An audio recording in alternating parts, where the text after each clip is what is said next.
perkenalkan Bang, kami ini dari kelompok 6 ingin mewawancarai Abang sebagai Ketua OMAS. Perkenalkan, nama saya Florentina. Perkenalkan, nama saya Anissa Sofia. Saya Nadia. Saya Andio Gretram. Oh ya, saya mau tanya dulu, adik-adik mahasiswa ini mahasiswa dari jurusan apa? Bahasa Inggris. Bahasa Inggris. Oke, saya perkenalkan. Saya Rian Sabana, saya owner OMAS generasi kedua. Saya dari jurusan PGSD angkatan 2024. Mau nanya, Bisa minta tolong Bang ceritain latar belakang pertama kali organisasi ini dibentuk. Jadi saya ceritakan. Jadi OMAS ini dibentuk pada tahun 2022. Yang bentuk itu kakak saya, namanya Rita Dahlia. Dia mahasiswa ekonomi pembangunan angkatan 2021. Dia udah baru lulus tahun ini bulan 4 kemarin. Jadi latar belakang pembentukan OMAS ini adalah di mana kakak saya bekerja sama dengan mahasiswa dari hukum juga, sudah saya ceritakan, mahasiswa Fakultas Hukum.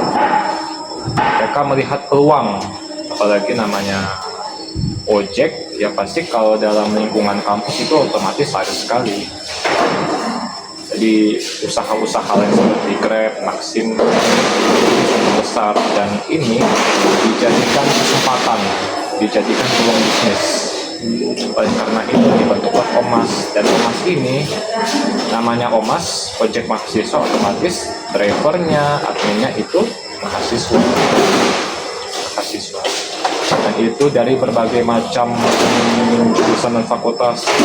Ada dari teknik, ada dari perikanan, ada dari ekonomi, hukum, ada juga dari FKIP, ya. Lebih banyak itu dari teknik. Nah, untuk drivernya sendiri, ini kan agak berbeda dengan usaha yang lain. Jadi drivernya itu bukan cuma laki-laki, ada juga driver perempuan. Jadi maupun driver laki-laki maupun driver perempuan itu imbang gitu. Kenapa? Karena namanya permintaannya. Apalagi mahasiswi kan lebih nyamannya diantar sama yang perempuan juga, otomatis ada namanya permintaan driver perempuan gitu. Ada lagi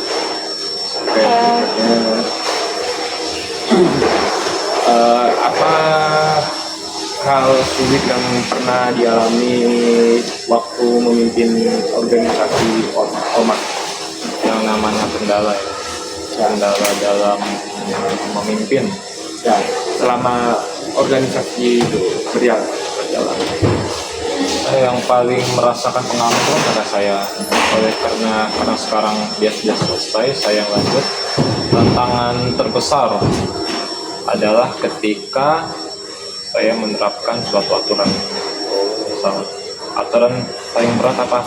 Ada namanya tuh aturan uang admin. Jadi setiap driver yang narik dalam 1 bulan otomatis wajib membayar admin pada bulan itu. Nah, paling repot itu adalah saya menerapkan itu. Apalagi nagihnya kan, yang namanya nagih kan agak kurang enak gitu, agak susah. Apalagi ketika saya mengingatkan, otomatis ya gak semua merespon dengan baik. Nah, itu kendala. Apalagi nggak semua driver itu, ya namanya usaha-usaha, nggak semua driver itu bisa menerima aturan. Kita harus bisa menerima hal yang manusiawi. Ada namanya orang yang pelupa, ada namanya orang yang ogah-ogahan, apalagi orang yang kesulitan keuangan. Ini tantangan lagi. Sebagai kalau dari saya menerapkan aturan pembayaran admin, jadi seperti itu kendala dalam memimpin driver saya. Itu kendala. Kemudian tantangan di lapangan, misal namanya ojek mahasiswa, karena ini pakai sistem pemesanan secara pemesanannya itu lewat WA. Saya kan biasa cantumkan WA saya di Instagram gitu kan, siapa yang mau hubungi kalau mau pesan driver gitu kan. Yang kendalanya itu adalah ketika pemesanannya itu dilakukan ketika ada proses perkuliahan. Yang namanya perkuliahan kan ya kebanyakan dosen tidak mengizinkan mahasiswa menggunakan HP di perkuliahan. Apalagi kendalanya, biarpun saya lagi kosong mata kuliah, kemudian saya infokan ke teman-teman driver saya siapa yang bisa jemput atau antar mahasiswi ini atau mahasiswa. Ya, responnya biasanya tuh kadang lambat, bisa juga nggak ada respon ya karena namanya perkuliahan, otomatis sibuk, nggak ada waktu buat pegang HP. Jadi itu adalah tantangan lagi. Tantangannya itu adalah ketika proses perkuliahan. Ya agak susah kita kalau mau mengelola aktivitas orderan yang masuk. Kalau gitu ya, seperti itu. Misi dari Omas apa Bang? Misi dari Omas ya kita bekerja sama membantu mahasiswa yang butuh layanan ojek dengan harga terjangkau, apalagi yang namanya ojek yang beroperasi yang sukses ya Maxim, ya Grab, ya tidak bisa kalau ada keterbatasan namanya kalau orderannya itu tidak bisa dilakukan dari jauh hari. Jadi pada saat order di aplikasi, otomatis pas hari itu juga berangkatnya. Berbeda dengan yang direncanakan dari jauh hari, misal kita driver tolong antarkan saya ke kampus jauh, dijemputnya di titik penjemputan, antarkan saya di titik di kampus misal, seperti itu. Jadi bisa dibahas siapa yang bisa, ini drivernya mau driver seperti apa, apakah nyamannya sama driver laki-laki atau driver perempuan, seperti itu. Ada yang mau bertanya sekarang? Oke, berikutnya itu bagaimana Anda sebagai pemimpin organisasi menangani anggotanya yang misalnya agak bermasalah? Apakah dihukum atau bagaimana? Biasanya saya kasih peringatan, ada namanya peringatan. Misal nih drivernya ini tidak mau bayar admin, ditagih-tagih cuek gitu, otomatis sanksinya adalah dia tidak boleh beroperasi, dia tidak boleh. Jadi aktivitas seperti antar jemput ataupun kurir ataupun aktivitas driver itu dia tidak saya izinkan sampai dia membayar admin tersebut. Terus kalau misalnya nih ada kasus lain, misal nih drivernya ini masalah lain, misal dia berselisih atau dia melakukan suatu pelecehan, misal namanya nggak pantas ya, apalagi itu merusak nama baik ya, otomatis dikeluarkan. Tapi kalau masalah personal kayak iuran admin tidak dibayar, itu masih bisa diselesaikan di dalam.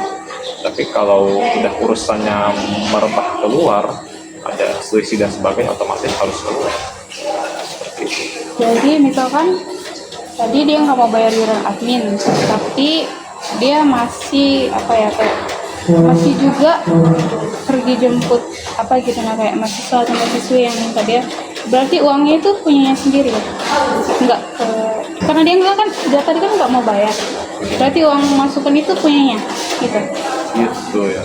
Ini biasa, itulah kenapa ada namanya admin, nomor admin. Misalnya saya cantumkan nomor saya di Instagram, jadi yang mau pesan Omas otomatis lewat saya, dan ketika saya sampaikan di grup yang isinya driver, otomatis saya yang menentukan siapa yang berhak untuk mengantar mahasiswa ini, siapa yang berhak untuk turun ke lapangan. Jadi kalau misalnya namanya ini kan, kalau misalnya nih orderannya diam-diam saya dan masih bawa Omas itu, ya itu kan saya kan sebagai orang kan tidak punya kekuatan untuk menyelidiki terus-terusan. Nah, terjadi apa? dia dapat tapi tidak berkah.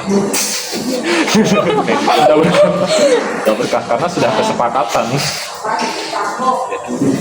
Jadi total yang paling aktif tahun ini berapa orang? Sebenarnya ada, alhamdulillah ada 37 driver aktif. Dan Dari itu berbagai fakultas. dari berbagai fakultas. Ada yang sudah semhas itu masih aktif.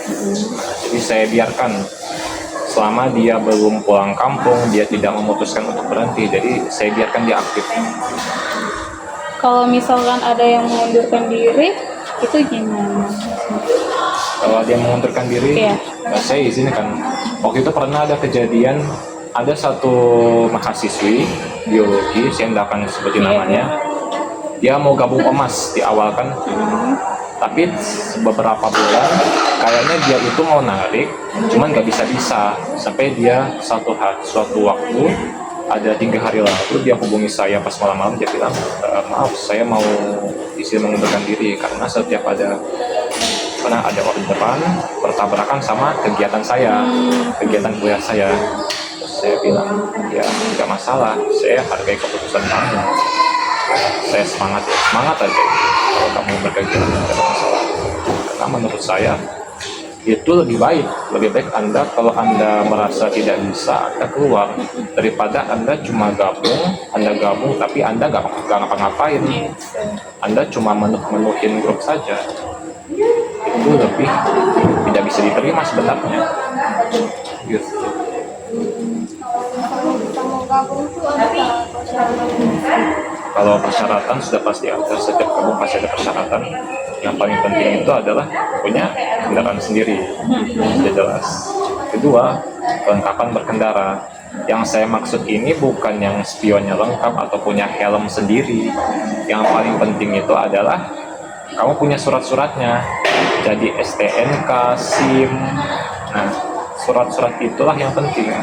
Kenapa? Karena yang repotnya itulah namanya OMAS kan, kami kan nggak punya identitas sendiri, kayak jaket kayak Maxim ataupun Grab, otomatis ya aparat-aparat petugas berwajiban di luar sana dia melihat kami sebagai orang biasa, otomatis kami harus punya kelengkapan itu.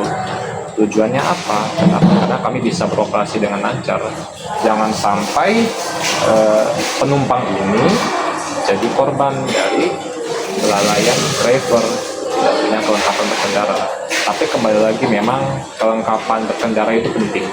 Ya, memang seharusnya ya setiap pengemudi punya kelengkapan berkendara.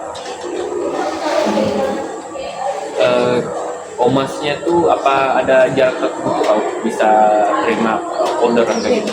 Ada batasannya. Ya. Kalau batasan tuh pasti ada.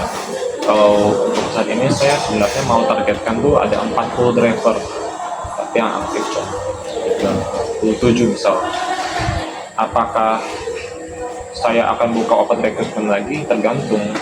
Kalau ternyata 37 ini sudah cukup, apalagi nanti mencapai KKMB, ya saya merasa saya tidak perlu. Tapi open recruitment itu memang bagus. Apalagi ini kan namanya mahasiswa, pasti ada namanya tuh. Nanti ada yang sudah wisuda, ada yang balik kampung, otomatis harus buka lagi untuk memenuhi driver kursi-kursi yang kosong gitu. Pesanan misalnya sampai di Antal atau sampai di mana masih bisa diterima. Maksudnya kayak gimana itu? Maksudnya kayak itu Misalkan jaraknya jauh di Juata, omasnya di sini di Amal gitu. Apakah itu dia mau gitu pergi Nah, gitu? gitu. Oh bisa. Kenapa? Itulah kenapa ada namanya tarif harga. Kalau dari sini ke Juata Laut, misal Juata Laut kan, itu ada sekitar 50.000. Kalau dari sini ke Persemayan 40.000. Jadi tetap ada batasan. Jadi maupun sejauh apapun nggak ada masalah. Karena stay-nya memang ditarakan tetap. Nggak ada masalah, tetap ada namanya biaya. Kalau misalnya untuk yang apa tuh driver itu ada itu ketentuan barangnya bagaimana? Apakah tidak boleh terlalu berat atau bagaimana? Ya, melebihi batas. Biasanya itu kan ada namanya diskusi. Misal nih ada yang hubungi saya, tolong dong bisa nggak ini antar satu keranjang durian gitu misalkan penuh gitu buahnya gitu kan, didiskusikan siapa yang bisa ini. Kalau ada yang motornya ngerasa kuat, ngerasa bagus, ya dia mau beroperasi, saya persilahkan, saya nggak ada masalah gitu. Kenapa? Karena kesanggupan atau tidaknya itu di luar dari urusan saya. Urusan drivernya, apakah dia ngerasa sanggup. Kalau dia sanggup, kamu mau beroperasi silahkan, saya tidak membatasi. Itu ada biaya tambahan juga. Biaya tambahan, kalau biaya tambahan, nah biaya tambahan nggak ada ya. Kenapa? Karena biayanya tetap normal. Misal contoh barangnya, anggaplah barang yang diantar ini penumpang diantar dari Amal ke Cuata Laut, harganya tetap sama 50.000. Iya, tetap sama, tidak ada penambahan. Oh, ya, ya.